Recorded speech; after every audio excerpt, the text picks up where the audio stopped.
law school, I didn't work for a law firm. Guess where I worked? I worked at Rikers Island, C-74, and the Fort Others. I worked at Rikers Island, Rose and Singer, where the women are being held. I worked at the Brooklyn House of Detention. I worked at C-95, where they was holding the brothers in PC. I worked at Rikers Island, and we had a policy on the streets called the no snitching policy.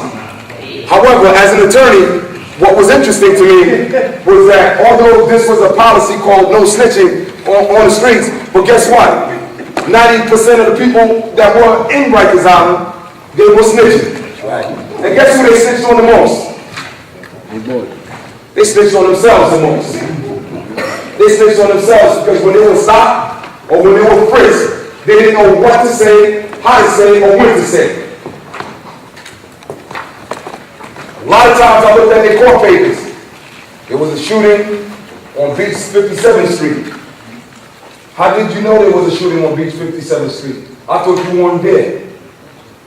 As an individual, you just put yourself at a scene of a crime. Oh, no, officer, I did not see a shooting, officer. I was at McDonald's all the way up in the 90s. Hold on, if you're at McDonald's in the 90s, but you know about the shooting on Beach 57th Street, you just placed yourself at the scene of the crime and didn't even know. And some of the most hardened criminals that's been through the system 50 times, 100 times, you look at their confession statement and it's amazing. It's amazing. And there were times where many of them did not do the crime that they did. But probably they came home, their MO was robbery, and there was a robbery that happened somewhere in the vicinity where they lived, and now they got pulled over, they got stopped, and now they're in the bullpen getting what they call bullpen therapy. Some of you may know what that is. When you're in a room by yourself, there for 6, 7, 8 hours, and the officer comes. And after a while, you just beat down and you write a statement. And I saw it happen all the time. Oh no, I'm not a snitch, but snitching on yourself. And a lot of times, those who were snitching on themselves did not know their rights. They didn't know they had the biggest right of them all. Who knows what's the biggest right? Don't say a word. Right to remain silent. Right to remain silent. And I know all of us are innocent here, so if you're innocent, you have the right to remain silent. But guess what? If you are not that innocent, you still have that right. You have that right to remain silent. Because sometimes, although you're innocent, you may say something that makes you, or that incriminates you, or makes you more culpable of that particular crime than what you would have been. Meaning, you're with your friends. Someone may have a weapon on them. Something goes down that you were totally oblivious to, meaning you didn't know what was going down. You were just walking to the corner store, and your friend happens to do something. Now you have the right to remain silent. However, if you make certain statements without an attorney present, guess what? That gun that was on your friend, guess whose gun it is now? It's yours. Because you wanted to make a statement. And we're not advocating committing crimes. In fact, I want to tell you, don't commit any crimes. In fact, if you know someone who's committing a crime, don't be with that person that's committing that crime. And I know you're saying, well, you know, Mr. Leandre, shoot, everybody I know is committing some type of crime somewhere, somehow. However, you have choices to make. I had choices. As a young person, I didn't know my rights either. I had a very good friend, and he was very good with that screwdriver. And, you know, he'll pull up with a nice S550, and I thought, okay, his parents may have money, or I didn't really know. He'll pull up with a nice 725, not knowing that that screwdriver was a nice master key that he had for some of the high-end vehicles in the neighborhood. I used to, sometimes, you know, you jump in the car, not realizing if he gets stopped, guess who else gets stopped? Guess who else is just as culpable? Choose your friends extremely wise. Choose your friends extremely wisely. Make wise decisions, because at the end of the day, you're going to be your own man, standing on your own square when you're confronted with someone within the prison industrial complex.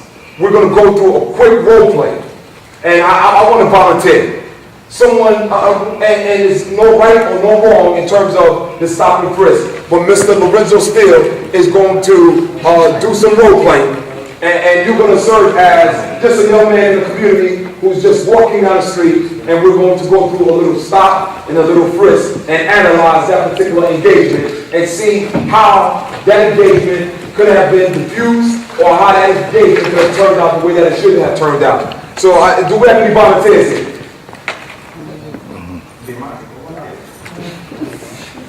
Oh, we don't have any volunteers. With the red hat. With the red hat. Oh, we got brother Ilashon. Eliasha. I call him brother Sugar. So brother Sugar.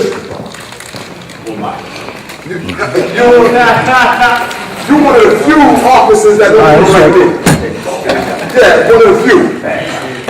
And it might be because of maybe training, or it just might be that you're one of the few that slipped in the screening process that may not have was supposed to slip in.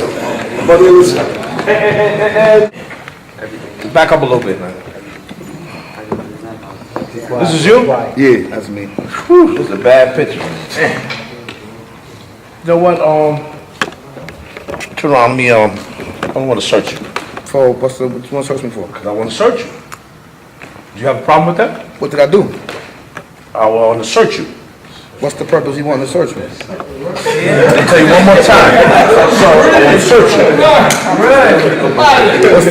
All I'm asking you is what did I do? What's your purpose for stopping me? My man, turn around. I said turn around. I said turn around. I want to search you. You're a wise guy, huh? Spread your legs. Spread them.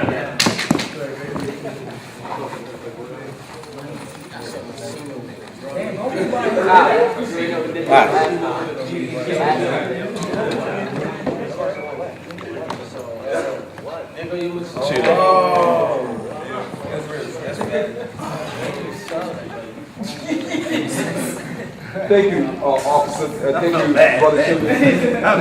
Very quickly. Can anyone identify what was wrong with that engagement? What is that? My son said he ain't right.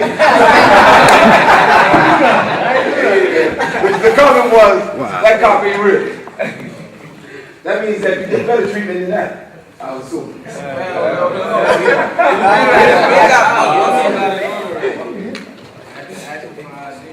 Accident for ID. My son would have said, what you stopped me for? Oh, Casa, he's gone.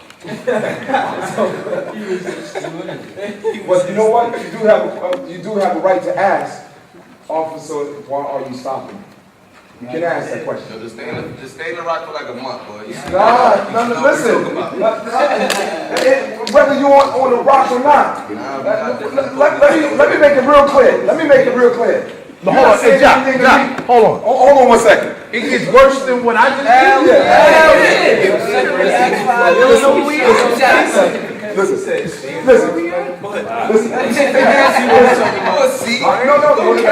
No, not that I would see. I know it gets worse than that because I've seen it with my own eyes. And one of the things that I tell the adults in the room that's very important for me, whenever I see a stop and frisk, I always stop myself. You could approach them calmly. No. Absolutely. But as responsible adults, and to the adults in the room, I always observe how that transaction happens. And you know what usually happens? When they know that there's a responsible adult in the room, that engagement changes. And it happens. And I've stopped maybe 15, 20 times. When I see something happening, maybe a young person getting stopped, and I see the engagement is not where it's supposed to be, I keep my distance and I watch. And when authorities know that you know what they don't like when you put your phone out and start recording. Let me ask you something, brother. Does the attitude change? Does it come down? No, they're trying to run that. They're trying to rush you though. Yeah, absolutely. And that's the point that I'm making. That's the point that I'm making, that it's really important, especially for the adults in the room, when we see a situation where a young person, or even not so young person, may be violated by NYPD, we have to make sure that we are observers of those interactions. And again, I'm saying this not to say that this is an NYPD bashing. However, at the same time, there are situations that you're talking about that happens way often